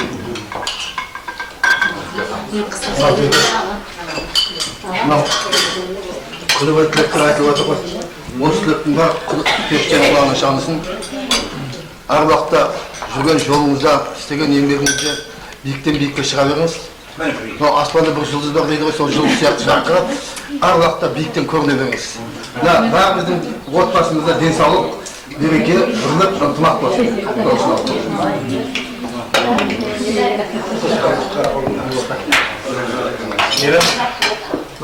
Дастарханы осындай қызыққа жазсын. Талай тойда бір боламыз. Бекеңнің несі ғой бәрінде. Бекеңнің оң жол тілейміз. Сорпа Айда жасаған болсын. Биіктерді көбіне берсін. Жетіп отыр, жетіп. Кемпірек көпірге әртесін. Жетіп отыр. Дұрыс, алып қоямыз. Тостың соңын дейін ғой. Жақсы деп айтып отыр ғой.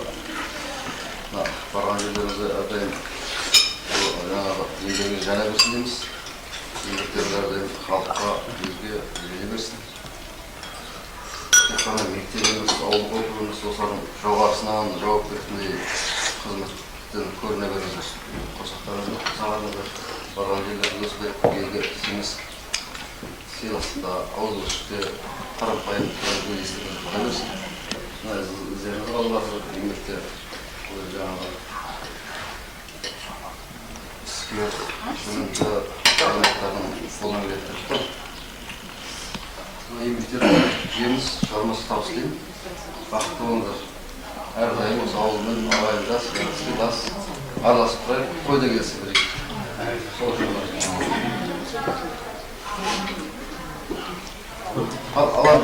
кешіп келгенім бар, айып өтпеңіздер.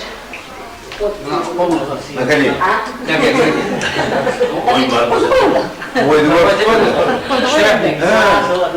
Мейрам дастархан жайып қағына көп рахмет.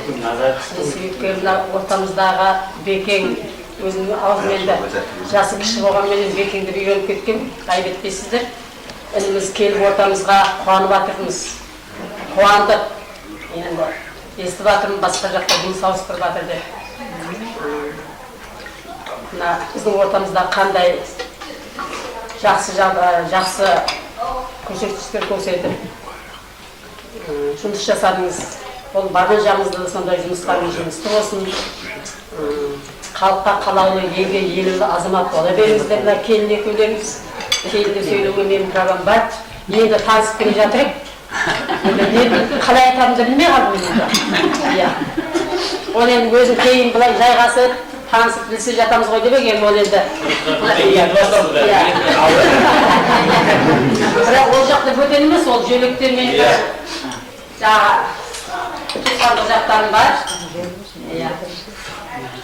Не дейміз? Еңбегің жемісті бола берсін. Толып қалып дейді, айтамыз енді. Жаңа жинастырды боламай қалым, естіп қалыптың бұл жақтан кетіп.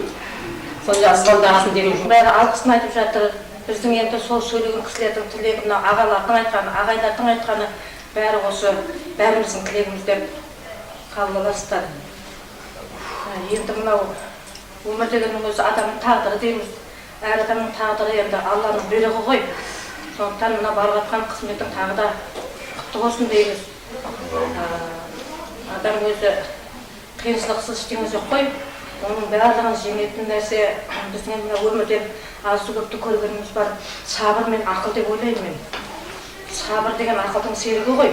Ақылды жеңдірген жағынан адам сабырмен жеңдіргенде ғана көп қиындықтарды жеңеді. Енді көп көрмесек те, енді өмірден біраз нәрсе көрдік қой. Қиындықсыз болу мүмкін емес. Адамның тағдырында, адамның жеке басында болсын, ортада болсын. мен сабырмен жеңіп, айналайын Бегімтай, мынау жаңағында күн шаранында қызметін айтып жатыр ғой, әрине азаматты баптайтын да, азаматқа жаңағы сүйеу болатын да, ол қасындағы адамы қалай болғанда, кім болғанда бар. Сондықтан беліміз сау болсын бәріміздің. Бекең менен жұбаймен екеуіне көп тілек айтылып жатыр ғой. Сол тілектің бәрі періштенің қолдарына шағылсын. Осы сұрада айтылған, мектепте айтылған тілектің бәрі бәрімізге, осы сұрада отырған адамдардың бәріне жұғысты болсын. Осы өсіріп жатқан ұл-қыздарымыздың бәріне осы кісілердің жолын берсін. Мынау осындай қуанышта кең дастарханның басында қауыша берейік. Құдайым осы сіз біз сыйластықтан айырмасын. Мынау Бекеңнің енді қызметі құтты болсын. Аман есен елдің артқан жүгін абыроймен атқара беріңіз. Не дейміз? Тілектің бәрі қабыл болсын. Енді қалғанын енді Фируза қосап.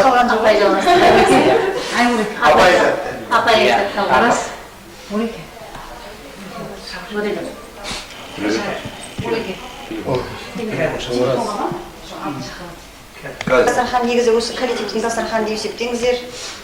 Осы дастархан басында тұрған бүкіл коллектив бүгін Бекеңнің үлкен қызметке орналасуына байланысты әрі құтты болсынымызды айтып, әрі жалпы коллективте бірге жұмыс жасағаннан кейін бір-бірімізге алғысымызды айтып, рахметімізді, ниетімізді білдіріп жатқан дастарханның жалғасы деп есептейміз. Әр уақытта беліміз сау болсын. Осы жердегі кісілердің ешқайсысын біреуінен біреу бөліп жарғым келген жоқ. Дастарханның басында отырып, бір сәт болса да сіздермен бір сұхбаттасын, көпшіліктен деп жатырмыз. Осындай отбасыларыңыз аман болсын.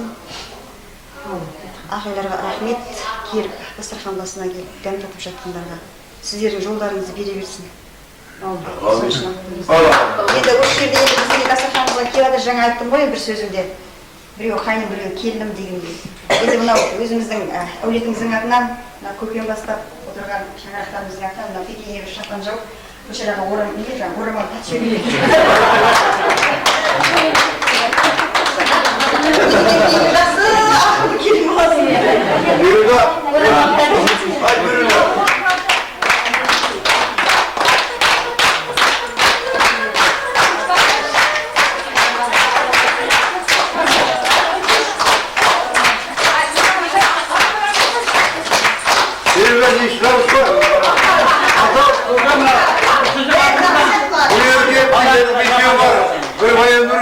Kim var? Böyle bir şey çıkıyor diye.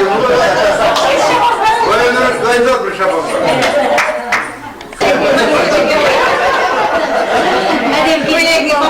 Şapkayı peride falan diyor. 11-ci klass okuyan ballar aytadi ne o?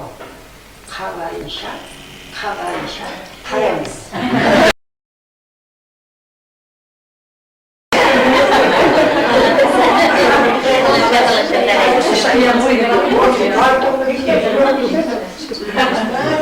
Kıymalar ben bolmadım. Hükümetten partiyanın tarifini biz olduk. Sonduktan kaydırdı yüzasa soğan para. Ama ortamızda sorsun. Korkaçlar çıkarıp sabıkta mendisimiz o savarım. Ademde Bekir'in özü ben sana yüksek oldu. İlk önce ortamızda Allah'ın duruşu olan ne işletiyor? Orada sıkıntı var. Ne var mı? O törtlaktağı altı çıkmadan törtlağı kulak kıyırıp yatkan Navruzay atamızga yetker çıtamayacak. Burada olsa öte bir avımızga maqtanıştı. Ağayla. Osunda жақсы marhabatlı isteğimiz var. Bu işi özü kolmen attırğanday olur. Üzgünü közünden görüyor bardağında. Sosun avlumuzдағы азаматтардың kim қандай, қыздары қандай, ойлары қандай, барлығын бес-саусақтай біліп отыр. Ауылымыздағы жақсымыз да, жаманымыз да шүкір бар да шығар, бірақ солардың мәртебасын көтеріп, мұншама өзі де тілеп, үрметпен сіздердің отбасыларың амандық, әм дендерінің саулығын, ортадағы мектептің дәрежесінің жоғары өсіп өркендей беруіне тілеп отыр. Міне, мұндай кісіні біз қайдан табамыз? Өтесек таппаймыз ағандар. Ал енді пәтер берген орыстар ғой, әрине пәтер береміз. Я Раббана bir Allah'dan medet, Peygamberlerden şefaat, Evliya engellerden dermedir. İş bu. Önümüzün de, barışalarımızın da, otbaslarımız aman dendiğimiz olsun. Avrudan, çıkavdan, körün bildiğin hareketli, telden sıktan, her kaşanda barışalarının otbaslarını da aman saklasın. Şırakların baktı olun, barışalarının baktarını açın. Her günün kuvançlı şartlıkka şartlıksın. Körülerinden aslı жақсылық ketmesin. Dostlarımız көп болсын, бірақ өсекшілерің жоқ. Қазақпыз ғой. Дастархандарың бай болсын, осындай пейілдерің кең болсын, табыстарыңыз зор болсын. Алла ниетлесеңде тілектеріңізді сіздердің баршаларыңыздың да қабыл болсын. Бекемнің қадамы күнде сапары сәтті болсын. Барған жерінде арыстандай бар, жолбарыстай қайрат, халқына беделді, әм абыройлы.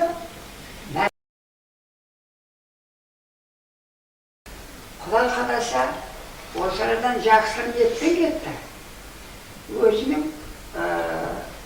құршағынан шыққан қызын аттандырып, бір басын екеу болды. Ертең ұлды болады, қызды болады. Біреуін жетектеп жүреді келінді. Біреуін бүгін мәшінеге салып арқалап жүреді. Сонда немерені шөбіреді өсіп өрген мәртебаны дәрежеге міне. Бұдан бұлай жерде қолы жете береді. Алла тағала әркімді осындай жақсы ниетпен, жақсы ықыласқа жеткізіп берсін. Ал енді біздің бір айтатын мәселеміз ортамызда Sergen, Miranoş, Kirp'teki bilmekтерimiz var. Her adam var. Osman avlumuzдағы қанша мал басқа даналарымыз бен ағаларымыз болды. Біздің бір кемшілік жеріміз өзі осы мектептің көлемінде 100-ден аса ұл қыздарымыз қызмет істейді екен. Солар орталаса да осы алдағы жылдарда бір ауылымыздағы дана ағаларымыздың атын шығарса деп білемін мен. Екінші сосын бекемде қабырда солар келіп қатынап тұратын шығар деп ойлаймын. Аспанымыз ашып көңіліміз шаттықта болсын. Әр қашан, әр шаңырақта мол дастархан жайып, осындай ұлан асыр той қызықшыл мереке бола берсін.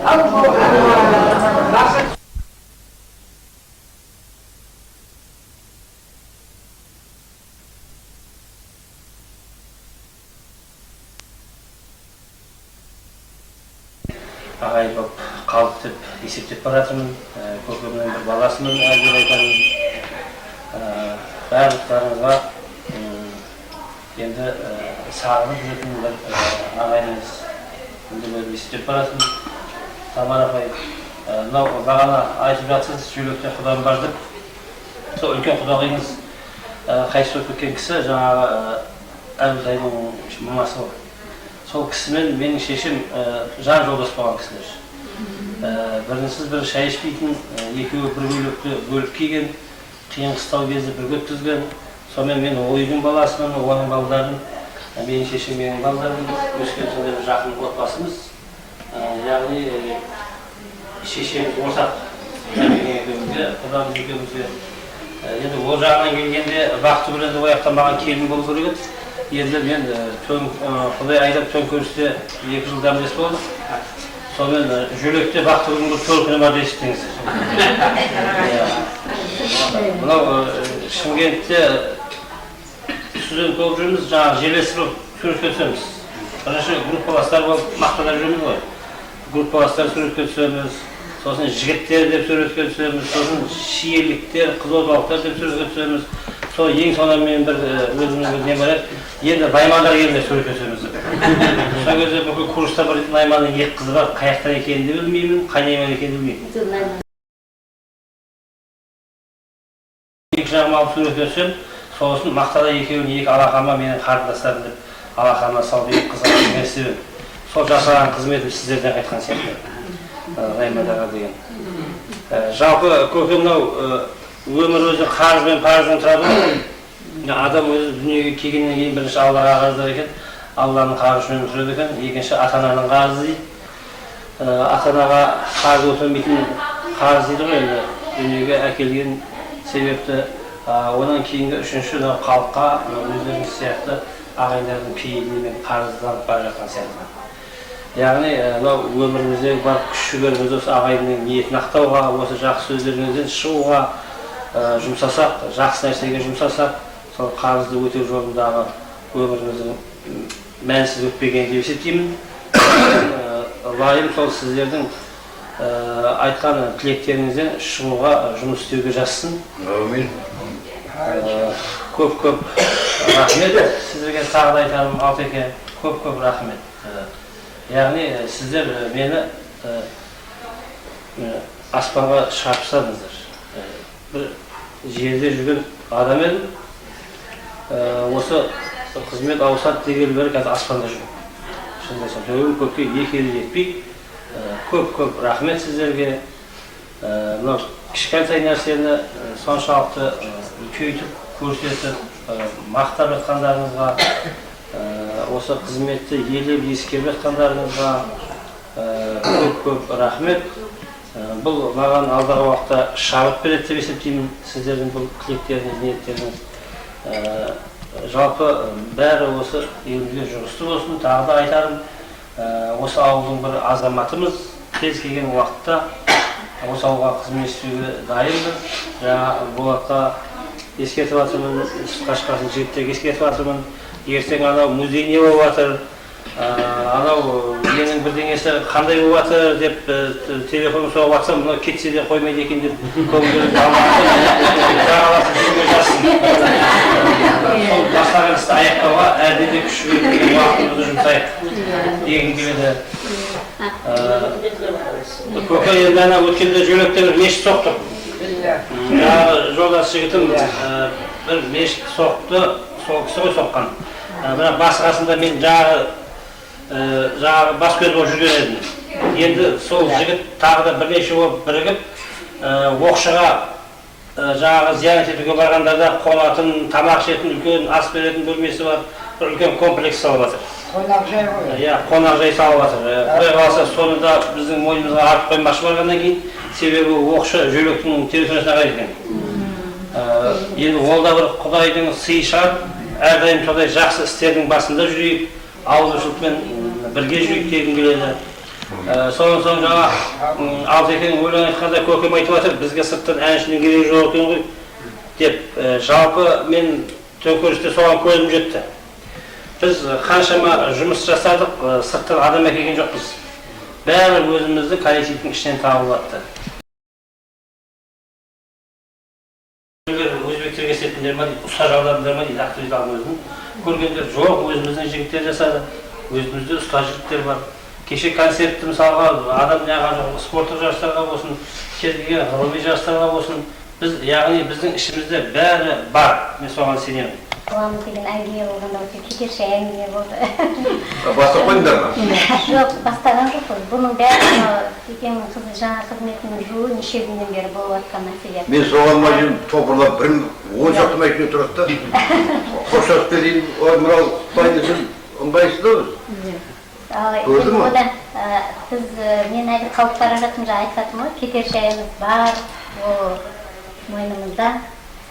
Мынау енді осыдан 2 жыл бұрын келгенде жөлек деген киелі жерден келдім деп айтып едім. Келіп түскен жеріміз кереметтей жаңағы Құяшта айтып жатыр, өзіміз де бұрыннан неғылшымыз жақсы жерге түстік. Өткенде Бекең айтады да, келіп түскен бойда Кальпенің үйіне түскен екенмін дейді, Рекенің үйіне. Одан атаның үйінде келіп қоныстанып отырдық. Мына түскен жеріміз де өте қасиетті жер, солардың шапағаты, неге осылай бізді аспанға лақтырып жатқанша. Жаңа айтып жатырмын ғой, бүкіл осындай шаңыраққа, осындай ауылға, елге келгенімізге өкінбейміз. Осы сөзді бірінші бір отырыста айтып еді, мүмкін біздің Найман ауылына келгенге өкінбейсіздер деп бірінші қыздармен отырыста. Сол сөз есімде, өкінбейміз. Жаңа айтып жатырмын ғой, енді барлық жақсылығымыз да, барлық қызықшылығымыз осы жерде өтіп жатыр.